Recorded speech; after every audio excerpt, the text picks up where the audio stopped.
And this would be why Dr. Laura says this is not your mama's church, right there. But there's spiritual significance to it, I think. Anyways, so today is storytelling day. You didn't realize when you came in here, oh, she's going to be telling a lot of stories. Yes, I have a lot of stories today. So I'm going to start with a story that comes from a book called From a Chicken to an Eagle. You get the theme here? So a friend of mine gave me this book, and he was so excited about it. He said, you're going to love this book. It's so just filled with wisdom. And, you look at the cover of the book, and I'm like, really? This book is filled with, depth? And he said, oh, yeah, you're going to love it. You're going to be mind blown. And I truly was. And that's why I'm telling you the story from this beautiful book. So the story goes like this. A guy was walking down the country road, and he's kind of into nature and that kind of stuff. And he comes upon a farm, a chicken farm. And so he's looking over at this chicken farm and seeing this big area where there's all these chickens and an eagle. And this eagle was acting just like a chicken.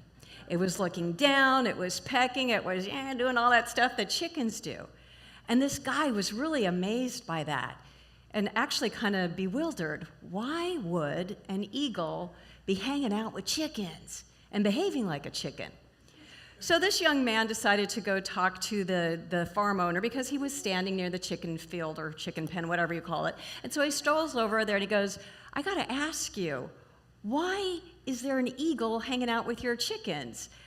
And the farmer says, well, he's always been here and he doesn't know how to fly, and so we just accept him as a chicken.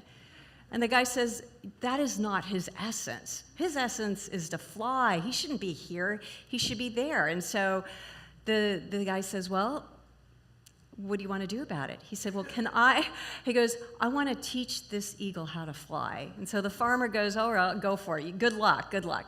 So the guy comes back the next day, and he scoops up the eagle, and he puts it on his arm, and he says, all right, fly. You need to fly. That's your nature. Fly. And the eagle looked at him and just said, what, are you kidding me? I'm going back to the chickens. This is where I belong. I don't even know what this flying is. And so the guy felt very disheartened, but he was not going to give up. So he came back the next day. And so he took the eagle, and he went up on the roof of the farmhouse, and he said, all right, fly, fly.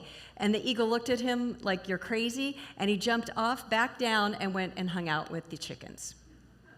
The guy that walked by said, okay, I'm going to give it one more chance, and that's it. So he comes back the next day. And he takes the eagle, and they drive up into this mountain area, up into this beautiful peak. And so he took the eagle out, and he put him on his arm. And the eagle was freaking out. He was trembling, just trembling, because he didn't know where he was. He was very scared. And then the eagle looked up at the sun, and he realized, I can fly. And he unfurled his wings, and he took off. And so this is a story about all of us. It is a story about us looking at ourselves like we're chickens when we're really eagles. So the eagle realized it was an eagle because he connected with somebody who saw beyond his limited perception. And don't all of us at times in life, because I know there's some of you that have expanded your wingspan and have figured out who you are, but sometimes it takes somebody to tell us who we are, to say you're more than a chicken, you're an eagle, you can fly. And so that's one way in which the eagle started to open up to who he was. Somebody saw beyond limitations. And then he was guided, he was given guidance, right? Somebody was there to help him to see, to take him to higher places, so he could understand that he has it, the capacity inside of himself to fly and live in a different place than one that's just down-looking and crowded and with chickens, right? So this is the thing, though, about finding out who we are. I always have a disclaimer. I mean, I stand up here as well as the rest of us who speak, and we're not going to sell you false goods, because we know that growth and expansion takes its time that it takes, and that we have to break free of limitations, and sometimes that is not easy. And so the eagle had resistance, didn't he? He didn't believe the guy when he put him on his arm or when he took him to the roof. He had resistance to change. He didn't believe what he could be. He did not have the vision inside of himself, but he let himself move through the resistance. But when he saw that sun, that light, right? When he saw the light, he realized who he really was, and he could fly. So that's the story. So there's a philosophy here for you to learn about. The philosophy of the chicken, and I will be telling you the philosophy of the eagle as well, so to balance this out. So the philosophy of the chicken is this. The basic philosophy is we lack something inside of ourselves. That's the basic philosophy. Do you like what that sounds like? But how many of us have carried that around, that we lack something inside?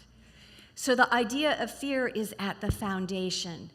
The idea that we need something outside of ourselves to make us feel secure and happy and worthy, that's at the core of this. And when you give, you lose. So you hold tight to everything because you believe, if you're a chicken, that if you let go of something, you're going to lose. So this is something that represents a part of us, perhaps, on our journey through life, that we've been subscribing to the chicken philosophy. And it's not a good philosophy, and it's not the truth of who we are. And that's why my talk title is called Is Something Missing? Because I want us all to ask that question of ourselves. Because I think it hurts when we ask that. Because we don't want to look at what's missing because it hurts, it's painful. And sometimes we don't know how to fill ourselves back up. So what is missing? I love this. This is from the book. Something that is basic to our existence is what is missing. Some foundational piece that gives us strength and vision and faith is missing. It's not food. It's not beverages. It's not a home. It's this basic part of us that we need to be who we are, to have power, to live our dreams, to be in this world with a higher capacity of seeing all these different changing things and be okay in it all. So when something is missing, we feel incomplete and dissatisfied. Has anybody ever felt that way in your life? I have. That's a sign that something's missing. We feel fear and separation. Anybody ever felt that?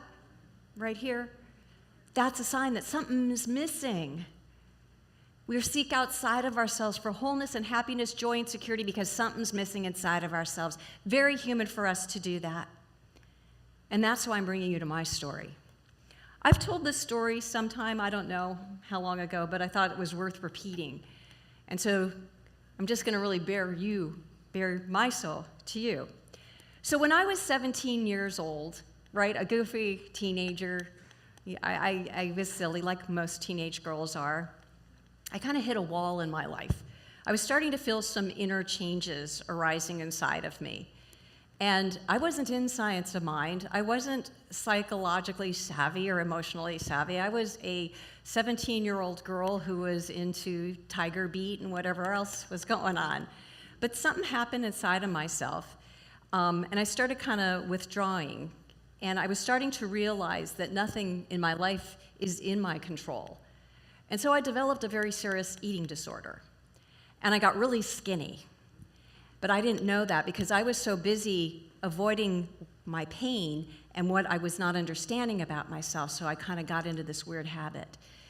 But the good news is I had a very mystical experience. My morning ritual was all about standing on the scale and seeing my weight because I wanted it going down and down and down. And so I got up on the scale one morning, 74 pounds. It's a lot of weight, yeah. And I looked, and then, as Dr. Laura would say, Big Dale arrived. And Big Dale said, "Girl, you lose 1 more pound, you are going to die." And I heard her, and I said, oh my God. I mean, I had the wherewithal to say, oh my God, I've taken this way too far. So the good news is I started eating, and I started taking better care of myself. But I was nowhere near healed. I was nowhere near healed. That was the beginning of my spiritual journey of finding what I needed to find inside of myself, right? So 2 years later, and I'm a bit better, but I'm still very confused. 2 years later, I moved to Santa Barbara. I was 19 years old, and I was ready to kind of explore life. And when I moved to Santa Barbara, I had this epiphany And I said, something's missing inside of me. I realized something's missing. I didn't know what it was, but I knew I'm missing something I need inside of myself to feel okay about being who I am and to be able to just feel full on the inside just as a spiritual being. I didn't know how to find it. I didn't know where it existed, but at least I knew something was missing. So you fast forward about 20 years, I walk into this center, Dr. Tom is up there, and it's like, bingo, that's what I'm missing. Because I felt like something was missing. And what was missing was my inner connection to spirit. Do you know how good that felt? I mean, that was a long journey of waiting and exploring and experimenting. It was like, oh my God, my inner connection to spirit is exactly what was missing inside of me. And I'll tell you, I have never let go of it since. Because having that connection makes life a whole lot easier. So let's move to the philosophy of the eagle, shall we? So we lack nothing. We lack nothing. And to me, in my journey that I took, I was so in a place of missing and lacking that when I realized that spirit, wherever I am, spirit is, when I realized that, this primary foundational belief about the eagle philosophy, that we lack nothing, that is it.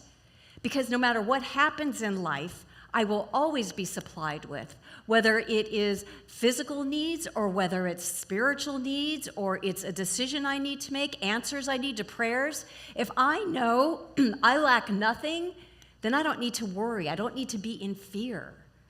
Because the eagle philosophy tells us everything we need for a happy life comes from inside of us. We teach that here.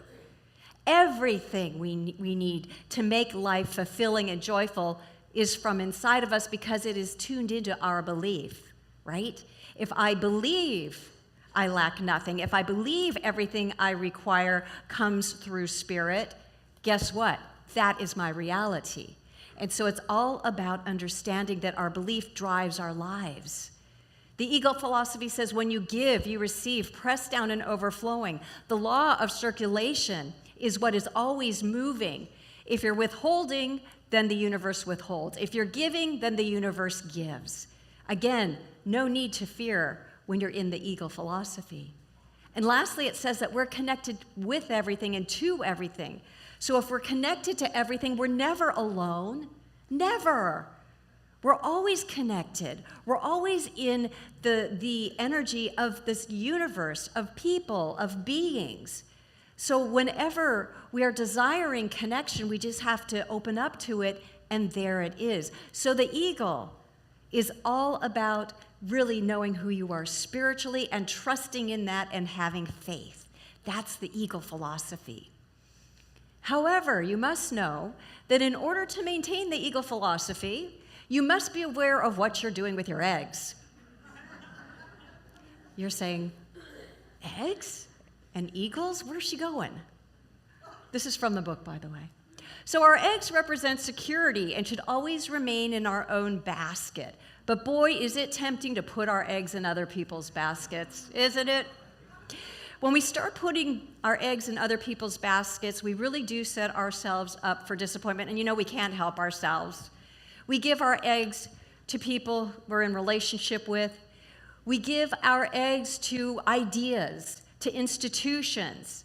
Anybody that we give an egg to and put in their basket, we're giving our power away.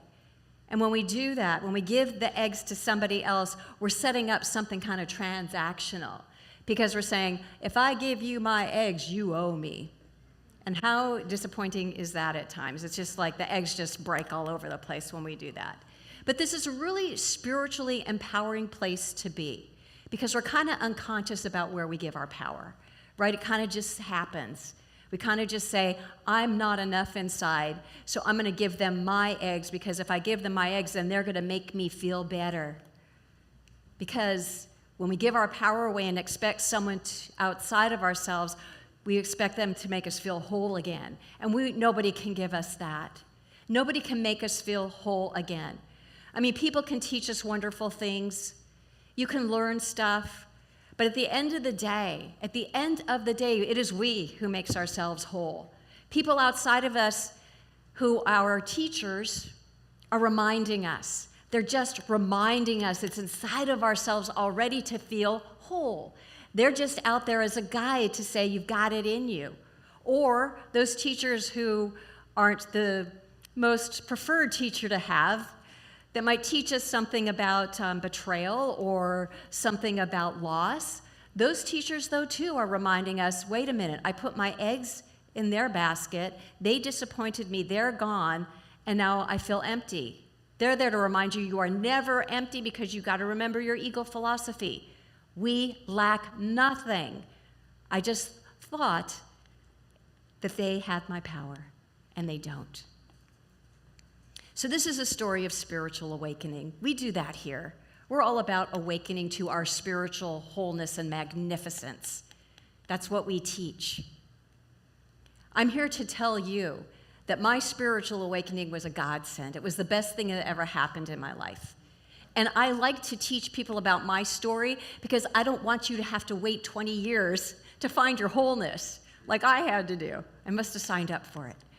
But it did. It was a journey, and I love to teach it because if you had known me in my I'm missing something days and you see me now, it's pretty miraculous. But there was something inside of me that did not want to live in lack anymore, in spiritual lack anymore. That was just not okay for me. I was somebody that really needed to be tuned into that power, or else life was going to be miserable. And so once I found that, life just blossomed. And I don't care what's going on in the outside world. I mean, I care, but it is not a place where I put my eggs, because we do put our eggs in the outside world. And we say, outside world, you need to change. You've got my eggs. You need to change, or else I cannot feel whole. Get rid of that. That's chicken philosophy. It's chicken philosophy, right? But if I know that I'm in this ego philosophy, I'm not going to put my eggs in the outside world, because if I know I'm whole and I know that nothing is lacking, then that's the consciousness I'm leading with, and that's the experience I'm going to have, and that's what I'm teaching to everybody. So they're going to be picking up on that, and they're going to want some of that because they're going to see the peace of mind that happens when we live in a state of innate wholeness, because that's who we are. We are not born fragmented people. That's something we learn. That's something we put into our belief system. That is not who we are at all. At all. And this is a place where we can teach you to stop believing in that and to subscribe to the ego philosophy. So even though life is filled with loss and change, our inner wholeness remains untouched. And I know that may sound like just so foreign to you, because we have a tendency sometimes to get lost in our losses. And I get it. I've had a lot of loss like all of you have. And sometimes it really hurts. And sometimes it's hard to get over. I get it. However, what I want to tell you is that when we stop focusing on loss, we can see the wholeness of life that was there the whole time. Now, I know that there are a lot of you that have lost people that were really significant in your life, and you know you will never get over that. I know that too, and I respect that. And we always carry people inside of ourselves that were important to us. They go wherever we go. But it doesn't mean that we are broken for our whole lives because we've lost them. Because there's a wholeness that you can't escape from that's inside of you. I'm sorry, it's always there.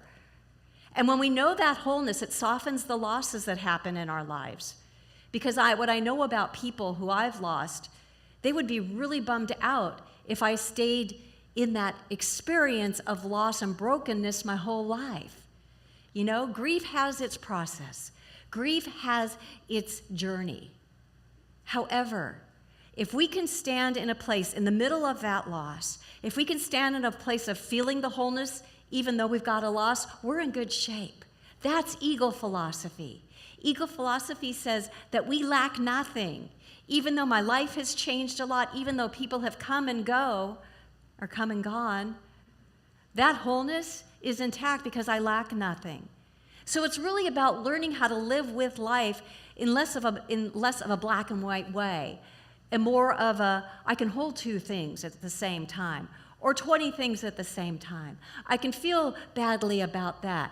I can feel happy about that. I can hold it all. I can feel whole inside, even though this world is very unrecognizable at times. But it teaches me to stand in wholeness. That's the big teach at the end of the day, and to remember that that wholeness, as I said earlier, it never goes away. And if you're wanting to know, how do I find that wholeness again? How do I find that wholeness again? Because I was there. I liked that wholeness. It looked really good, but man, it was still kind of hanging out there. I found that wholeness by being more in tune with spirit, by going for walks, by tuning out the outside world, by meditating, by coming here, by reading good books, by connecting with nice people, by seeing the truth of who I am. So you do not have to struggle to reach God, because that's really what we're talking about, is finding your God essence. But you do have to struggle to tear away the self-created veil that hides him from you. And I know that sounds dualistic. I don't teach God as a person. I just want to say a disclaimer, but I love Paramahansa Yogananda. So really what Paramahansa Yogananda is telling us is that we don't have to struggle to reach spirit, because spirit's right here. What we have to rip apart is that veil, that disbelief that we aren't one with God. That's why I love teaching the religions on the first Sunday of the month, because we teach so focusedly that spirit is inside of us. So it's right there. You don't have to struggle to go right there, but we've got all of these things that need to be dissolved that make us believe we're not there. And that can be a struggle. We've got an ego that's involved in there. We've got all kinds of old ideas about spirit that get in the way. But I'm telling you, once you are able to kind of tear those veils down, you're going to find something that will never go away ever again. Because what I know is once you find that place inside of yourself, it comes alive, and you realize that's what's been missing. And now I know how to take it forward and integrate it into my life and live the eagle philosophy. So this is in the book too, and I just want to remind you of who you really are. The real truth about you and me and everybody. This is everybody, by the way, not just those in this room. This is who we all are. You are love, you are peace, you are joy, you are freedom. You are light, you are a divine expression of spirit. Do you believe that? Yes. All right. Will you live that? Yes. Oh, but I did not hear much on that one. Wow, that's okay though. That's okay, because that's where our work is. That is where our work, I know it was like three, Sarai over there was the only one. But that's where our work is. You know, this whole thing that we do here is all about just evolving. It's all about being open to change. It's all about using what we can to just tear away things that have been standing in the way of us feeling okay about life. I love the first song they did. One love, let's get together and feel all right. Because isn't that what we want to do? We want to get together and feel all right. Not discord, not anger. Feel all right. And that's what we do here.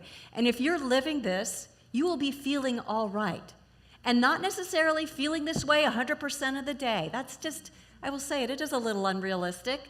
But if we can have this planted inside of ourselves, and if we get kind of taken away by something we're seeing in our lives, something we're experiencing, because that's kind of life, if we can come back and make this like our resting state. This is our resting state, so that when we do get pulled out, we can come back home and remember who we are. Because everybody, there is nothing missing in you, nothing. The only thing that's missing is your perception of what's true about you. And we can change perception like that. Just believe you can. Start doing your spiritual work by being here and affirming who you are, and allow yourself this opportunity to break free and find the eagle philosophy that's already inside of you. Namaste. Thank you.